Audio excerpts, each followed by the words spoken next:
तो last class में हम लोगों ने ह्यूमन न्यूट्रिएंट्स स्टार्ट किए थे, मानव पोषण, उसमें हम लोगों ने कार्बोहाइड्रेट्स कंप्लीट कर लिए थे। तो कार्बोहाइड्रेट्स के बारे में क्या, कितने टाइप के कार्बोहाइड्रेट्स के थे? तीन टाइप, मोनो, डाई और पॉली। डाई को हमने ओलिगो भी कहा था क्योंकि ओलिगो का ही एक पार्ट डाई है। ओलिगो बड़ा सेक्शन है जिसमें 2 से 10 तक जिसमें कार्बन लगे हो वो ओलिगो आएगा, और उसी में जिसमें 2 है वो क्या है? डाइसैकराइड। डाइसैकराइड हम लोग क्या है? टेबल शुगर है। मिल्क शुगर क्या है? लैक्टोज। ठीक है। इसके अलावा और हमने कौन सी शुगर बताई? ब्रेन शुगर, नॉर्मल शुगर होती है, सेरेब्रोज, याद आया? नट शुगर कौन सी होती है? जो नट्स में मिले या बादाम में मिले, आलमंड शुगर, उसको क्या नाम है उसका? माल्टोज। इस तरीके से आपको बहुत सारी चीजें बता दी गई थी। तो कार्बोहाइड्रेट्स कंप्लीट हो गया था। 2 सैकराइड्स के बीच में कौन सा बॉन्ड होता है? ग्लाइकोसिडिक बॉन्ड होता है। ठीक है, तो ये सारी बातें हो गई थी। आज हम लोग पढ़ेंगे प्रोटीन।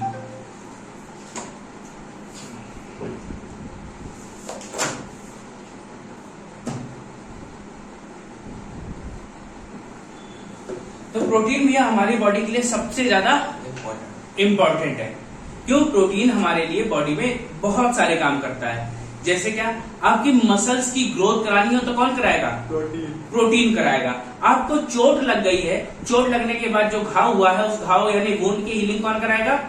प्रोटीन कराएगा। अभी कोविड चल रहा था, कोविड के समय डॉक्टर क्या बोलता था? प्रोटीन डाइट ज्यादा लो। क्यों? क्योंकि ये हमारी बॉडी में एंटीबॉडी बनाने का भी काम करता है। ठीक है। बहुत सारे हार्मोन्स भी हैं जो किसके बने होते हैं? प्रोटीन्स के बने होते हैं। तो ये सब चीजें क्या है? सारे काम प्रोटीन के हैं। अब प्रोटीन की बात करें तो प्रोटीन को हम लोग क्या कहते हैं?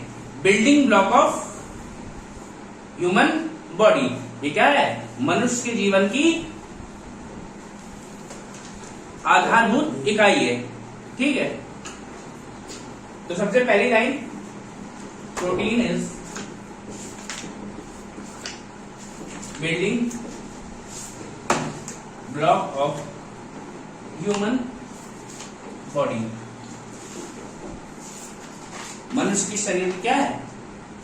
आधारभूत इकाई है, सबसे छोटी। मतलब ये क्या करता है? सबसे ज्यादा डेवलपमेंट करने में हेल्प करता है। अब दूसरी बात करते हैं, इसकी खोज किसने की? Who discovered protein. तो खोज प्रोटीन की नहीं हुई थी। प्रोटीन क्या होता है? प्रोटीन बना होता है किससे? अमीनो एसिड से। अमीनो एसिड क्या है?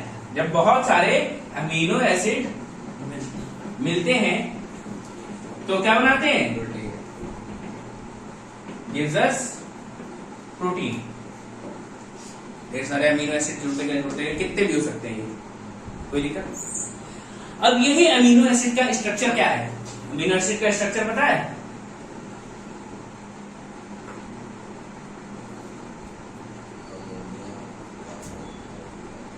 अमीनो एसिड का स्ट्रक्चर भूल गया मैं, अब कैसे होगा?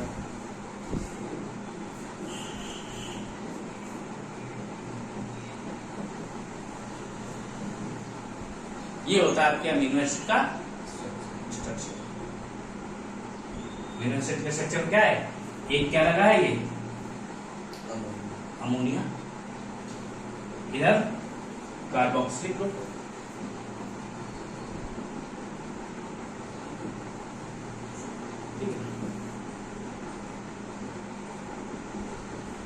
या NH2+ बोलेगा, अभी अमोनिया का होता है, NH3 होता है अमोनिया। ठीक है। और ये क्या है? Alkyl group.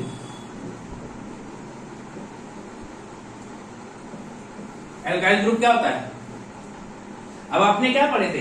कार्बन ग्रुप पढ़े थे, एच, meth, prop, but, ethane, methane, propane, butane. अब उनका फॉर्मूला क्या होता है? अगर आपसे पूछा जाए कि ब्यूटेन का फॉर्मूला क्या है? C4H6।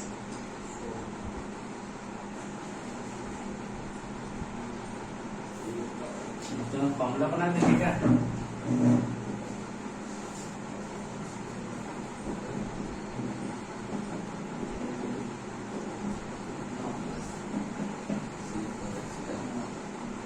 कितने हो गए? C4H10। अब इसमें क्या होगा? जब कोई एक H कम कर दिया जाए तो क्या हो जाएगा, वो एल्काइल ग्रुप बन जाएगा। ठीक है, जैसे क्या है CH4, ये किसका फॉर्मूला है, मेथेन है, पक्का कि एथेन है,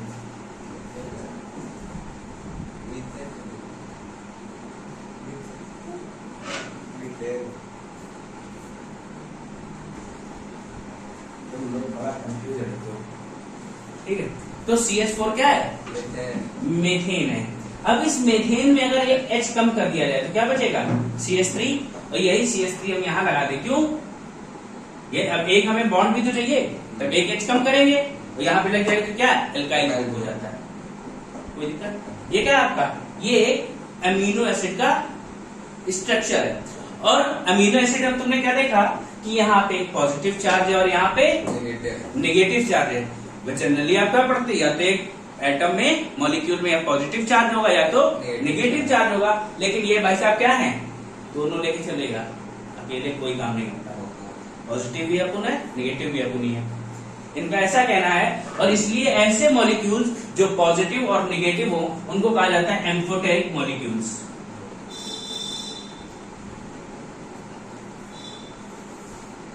यानी उभयधर्मी अणु।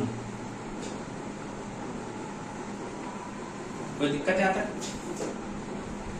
अब हु डिस्कवर्ड अमीनो एसिड, तो भैया डिस्कवरी इसकी की थी म्यूलर, ठीक है, स्पेलिंग में MULDER होती है लेकिन पढ़ते हैं म्यूलर, ठीक है। अब इसकी जो टर्म है भाई, प्रोटीन नाम भी तो किसी ने दिया होगा, अमीनो एसिड नाम किसने दिया इसको, इसको नाम दिया गया बर्जीलियस द्वारा, ठीक है। और इसकी स्ट्रक्चर की बात करें, ये जो स्ट्रक्चर इसका बना हुआ है कुछ इस तरीके से, हु गेव दिस स्ट्रक्चर, पाउलिन, ठीक है। तो ये आपको याद रखना है। यहां तक कोई समस्या? तो क्या भैया, protein is building block of human body, the smallest unit of a protein is amino acid. अभी अमीनो एसिड का स्ट्रक्चर क्या होता है, NH2 प्लस, किससे जुड़ा होगा, कार्बन प्लस कार्बोक्सिलिक ग्रुप के साथ एक एल्काइल ग्रुप जुड़ा होगा, कोई दिक्कत। अब इसके चार्ज कैसे होते हैं, पॉजिटिव है नेगेटिव, दोनों ही चार्ज लिए होता है। और ऐसे मॉलिक्यूल जिनमें दोनों चार्ज है उनको क्या कहा जाता है, एम्फोटेरिक यानी उभयधर्मी अणु। और खोज किसने की इसकी, मुल्लर ने, और टर्म बर्जीलियस ने दिया, और ये जो स्ट्रक्चर है ये किसने दिया, पाउलिन ने। कोई दिक्कत यहां तक, नोट करो।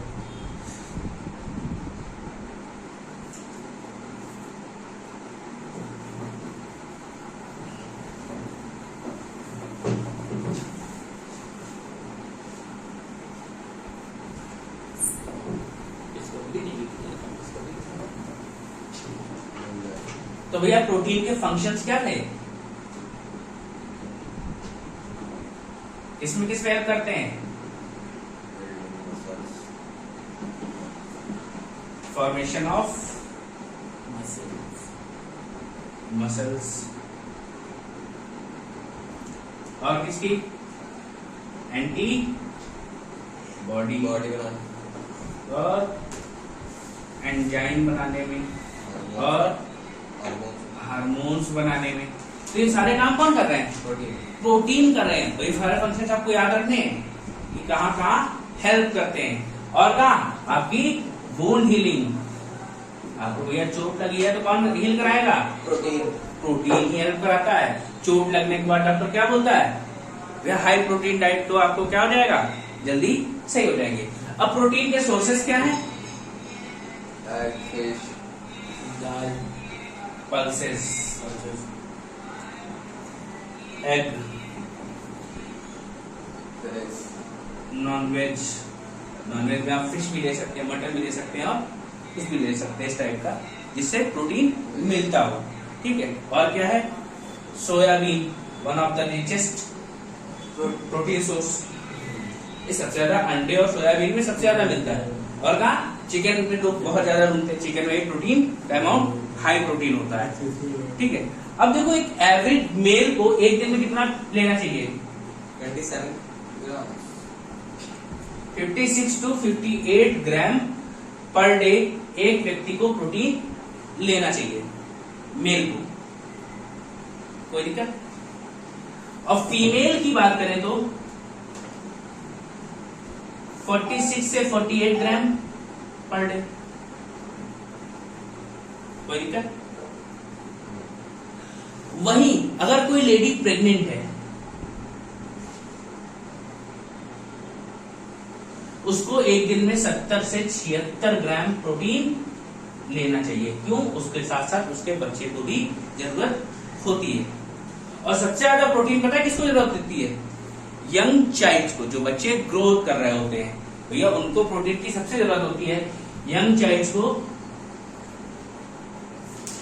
दिन में 90 ग्राम प्रोटीन चाहिए होता है। क्यों? क्योंकि उनकी बॉडी ग्रोथ कर रही है। अब हम लोग क्या है, हमारी बॉडी की ग्रोथ अब हो चुकी है। अब इससे ज्यादा ग्रोथ तो होगी नहीं कि हम खाली बढ़ते चले जाएंगे। अब बढ़ना तो है नहीं हमको, तो हमको अगर प्रोटीन कम में मिलेगा तो काम चल जाएगा। बहुत कम नहीं होना चाहिए, मतलब एवरेज रहे। लेकिन जब बच्चा ग्रोथ कर रहा होता है उसको प्रोटीन चाहिए। अगर उसको मसल्स डेवलप करनी तो क्या करेगा? वो हाई प्रोटीन लेना चाहिए। इसीलिए क्या करते हैं, उसको 90 ग्राम पर डे प्रोटीन लेना चाहिए। कोई दिक्कत नहीं आता? ठीक है, नोट कर लो फटाक से।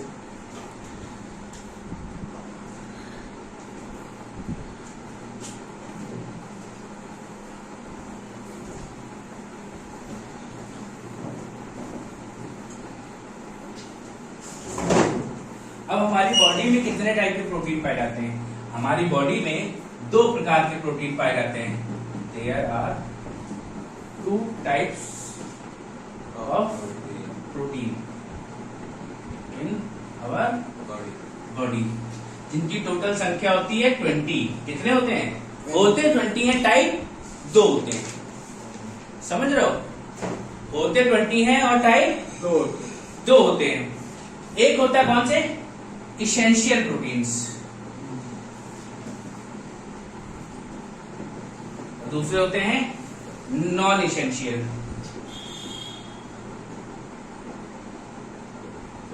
इसेंशियल्स की संख्या होती है 9, नॉन इसेंशियल्स की संख्या होती है 11। ठीक है, तो इसेंशियल्स प्रोटीन क्या होते हैं? ये ऐसे प्रोटीन हैं जो हम बाहर से लेते हैं, ये हमारे शरीर में नहीं बनते हैं।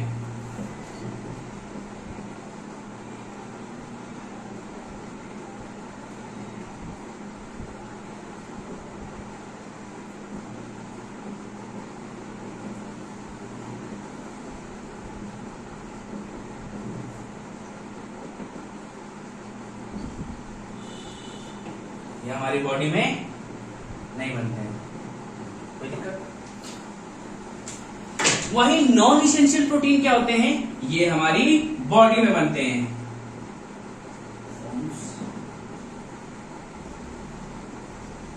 तो भैया देखो, नॉन इसेंशियल को क्यों कहा गया? ये हमारी बॉडी में बनते हैं इसलिए। अगर आप नहीं भी खाओगे तो भी हमारी बॉडी में बन रहे होंगे, लेकिन इनके लिए क्या है? बाहर से लेने पड़ेंगे। ये बाहर से लेनी पड़ेगी, हमारी बॉडी में बन ही नहीं रहे। और ये नहीं लिया तो दिक्कत हो जाएगी, क्योंकि ये अंदर तो बन नहीं सकते हैं। ये वाले नहीं भी ले रहे तो क्या है? अंदर बन रहे हैं। कोई दिक्कत नहीं आता? ठीक है, इसको नोट कर लो। फिर इसके बाद हम लोग कुछ प्रोटीन्स के नाम लिखेंगे। अच्छा, एक ग्राम प्रोटीन में कितनी कैलोरी होती है?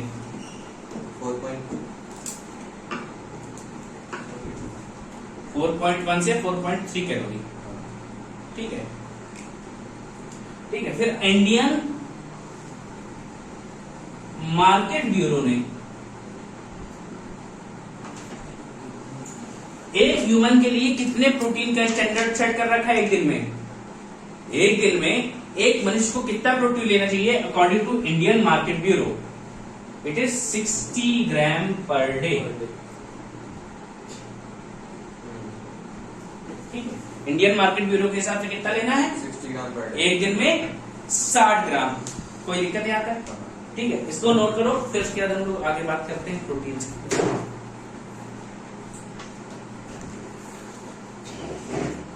अच्छा भैया कुछ प्रोटीन्स के नाम हैं उनके याद कर लो, नाम लिख लो।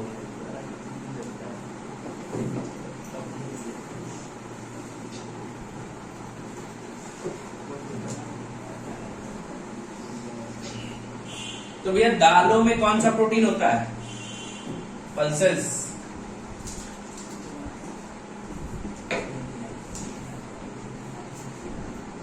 प्रोलेमिनस प्रोटीन, ठीक है। फिर आपसे पूछा जाए मसल्स में कौन सा प्रोटीन होता है आपकी? एक्टिन प्रोटीन होता है या मायोसिन, या कभी कभी दिख देता है क्या मायोग्लोबिन।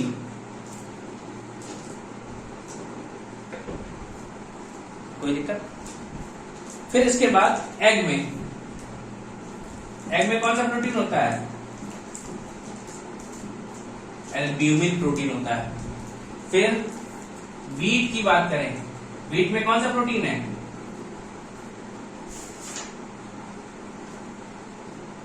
Glutamine protein.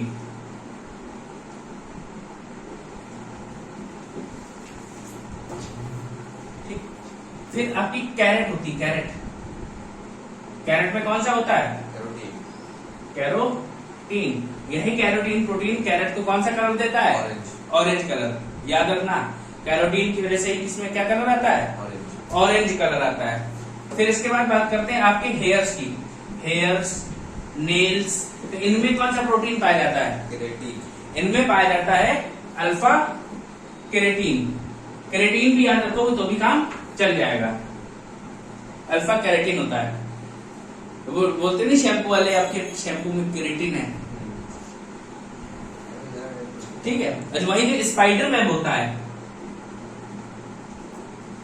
ये भी मकड़ी का जाल जो बना होता है वो बना होता है बीटा कैरोटीन का,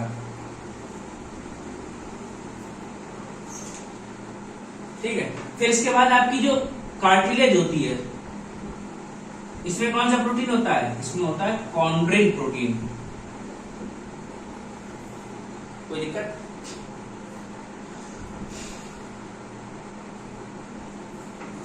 फिर टोमेटो में ल्यूकोपीन या लाइकोपीन कभी कभी लिख के आ जाता है। फिर आपकी स्किन में कौन सा होता है? कोलेजन, ठीक है। ये क्या है? ह्यूमन बॉडी में पाया जाने वाला सबसे ज्यादा प्रोटीन। ह्यूमन बॉडी में सबसे ज्यादा पाया जाने वाला प्रोटीन कौन सा है? कोलेजन है, ध्यान रखना। और अगर कह दिया जाए आपसे कि एनिमल्स में सबसे ज्यादा पाया जाने वाला प्रोटीन कौन सा है, तो वो भी कोलेजन है। Most abundant protein in animals वो भी कोलेजन ही होगा। फिर इसके बाद अगर हम बात करें बोन्स में, तो बोन्स में कौन सा प्रोटीन होता है? ओसीन। याद रखना, ये सारे प्रोटीन मैंने आपको लिखवाए हुए हैं, तो अभी तो कोई प्रोटीन बचा नहीं है। अच्छा आपके ब्लड में भी तो होते हैं, ब्लड प्रोटीन कौन कौन से हैं? ग्लोबुलिन,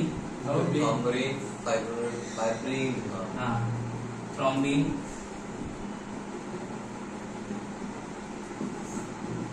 फाइब्रिनोजन, और कौन से थे?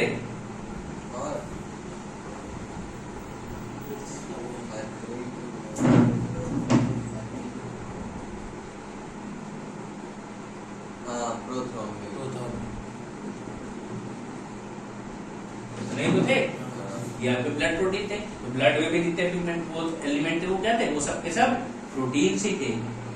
तो ये आपके प्रोटीन के नाम पूछे जाते हैं भैया। सीधे सीधे मैचिंग के लिए आता है स्टेट सर्विसेज वगैरह में, मैच कराओ, नोट कर लो इसको, ठीक है भैया। इसके बाद डाइजेशन ऑफ प्रोटीन कहाँ होता है?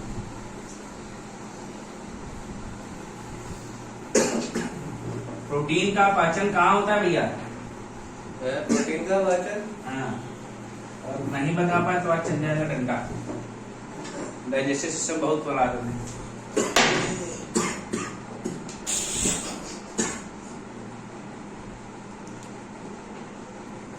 रिचार्ज के बाद मजा तो आ ही गया तुम लोग को। तो भैया जो प्रोटीन का डाइजेशन होता है स्टार्ट होता है कहाँ? स्टमक से, यानी अमाशय से। स्टमक में किसके? पेप्सिन प्लस रेनिन, दो एंजाइम बताए थे। पेप्सिन और रेनिन नाम के दो एंजाइम्स होते हैं, ये करते हैं स्टमक में प्रोटीन का डाइजेशन कराते हैं। बट स्टमक में जो डाइजेशन होता है प्रोटीन का, वो कैसा होता है? पार्शियल होता है, यानी आंशिक, यानी पूर्ण रूप से नहीं हो पाता है। फिर ये प्रोटीन कहां जाएगा? फिर जाता है स्मॉल इंटेस्टाइन में। वहां क्या होता है? ट्रिप्सिन नाम का एक एंजाइम होता है, जो कहां से निकला है?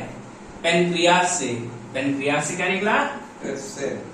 ट्रिप्सिन, जो क्या करेगा?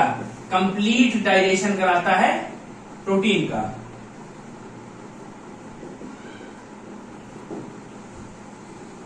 फिर उसके बाद ही क्या? स्मॉल इंटेस्टाइन के 3 पार्ट बताए थे, कौन कौन से? हाँ, पेट का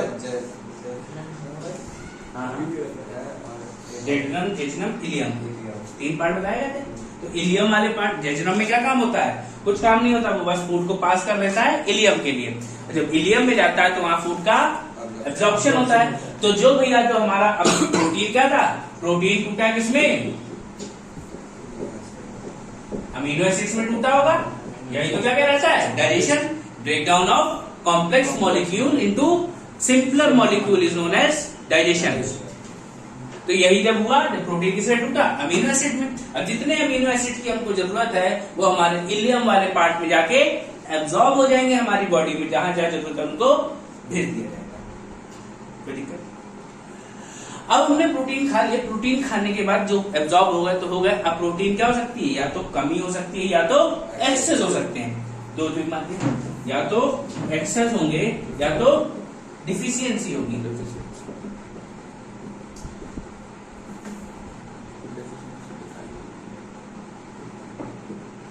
तो एक्सेस अमाउंट में जब प्रोटीन होता है तब क्या होता है?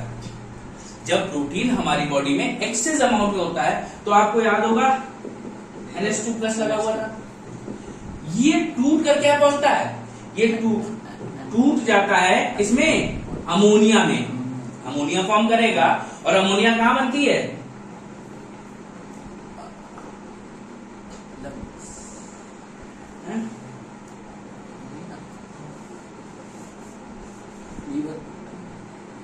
लीवर में यूरिया बनती है। किडनी में अमोनिया बनी। अमोनिया बनने के बाद यही अमोनिया किडनी लीवर में यूरिया यानी यूरिक एसिड फॉर्म करता है। लीवर हमारा क्या बना रहा था? यूरिया बना रहा था। और वही यूरिया क्या बनाता है? Uric acid. और यूरिक एसिड से आपको क्या होता है? गाउट यानी गठिया रोग होता है।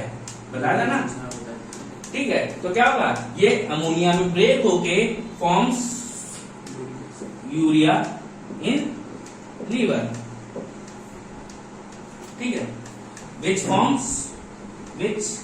helps in formation of uric acid। Uric acid से क्या है? हमारी जिसकी वजह से हमारी किडनी या लीवर फेल हो सकते हैं। कोई दिक्कत? ये क्या है? जब प्रोटीन क्या होंगे? एक्सेस अमाउंट में होंगे। लेकिन वहीं प्रोटीन की अगर कमी हो जाए हमारे शरीर में तो इसके लिए हम 2 बीमारियां पढ़ते हैं। कौन सी? एक है क्वाशियोर्कर, दूसरी है मैरेस्मस। ठीक है, कौन कौन सी? क्वाशियोर्कर और मैरेस्मस। क्वाशियोर्कर का किसमें होती है? 2 से 4 साल के बच्चों में होती है। वो बच्चों को हो जाता है।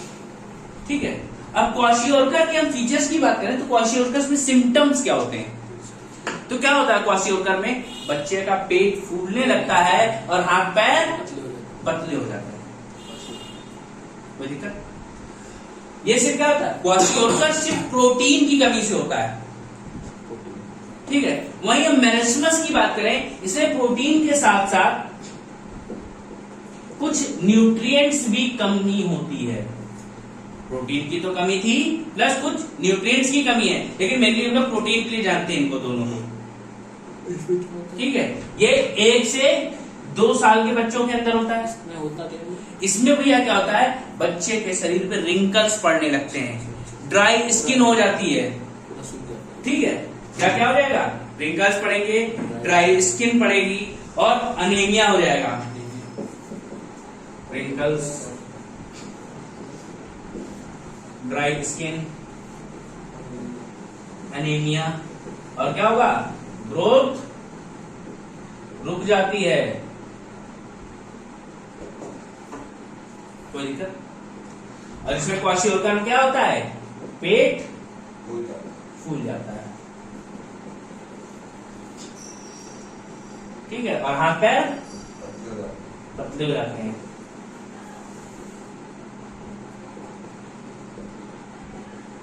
Limbs got weaken and stomach get, क्या हो जाएगा, फूल जाएगा। एबनॉर्मल एब्डोमेन, जो आपका पेट है वो एबनॉर्मल हो जाएगा। तो ये भैया आपका प्रोटीन कंप्लीट हो गया है, इसको नोट कर लो, फिर एक बार बता देते हैं। तो भैया मैंने क्या बताया, प्रोटीन का डाइजेशन। प्रोटीन का डाइजेशन कैसे होता है, breakdown of protein into amino acid is known as digestion of protein. अब ये स्टार्ट कहां पे होता है, ये स्टार्ट होता है स्टमक में। कैसे, पेप्सिन और रेनिन के अंश से। रेनिन क्या करता है, मिल्क प्रोटीन को डाइजेस्ट कराता है, और पेप्सिन नॉर्मल प्रोटीन को। जब यहाँ पे जो डाइजेशन होता है पेट में, कैसा होता है, पार्शियल यानी आंशिक होता है, कंप्लीट नहीं होता है यहाँ पे। फिर वो कहा जाता है स्मॉल इंटेस्टाइन में। स्मॉल इंटेस्टाइन में से क्या मिलेगा, ट्रिप्सिन। और ये ट्रिप्सिन क्या करता है, इसको कंप्लीट डाइजेस्ट करा देगा। कंप्लीट डाइजेस्ट होने के बाद क्या होगा, जो भैया प्रोटीन के कंपाउंड्स हैं या एलिमेंट है वो कंप्लीटली किसमें टूट जाएंगे, अमीनो एसिड्स में। और फिर ये हमारे स्मॉल इंटेस्टाइन के इलियम वाले पार्ट में जाके एब्जॉर्ब हो जाएंगे। अब देखो एब्जॉर्ब हुए और अमाउंट अच्छा है, अच्छा अमाउंट मतलब फिट है तो कोई बात नहीं, सब बराबर है। ज्यादा हुआ तो एक्सेस हो जाएंगे, और मान लो प्रोटीन ही हमने कम खाया तो डिफिशियंसी हो जाएगी।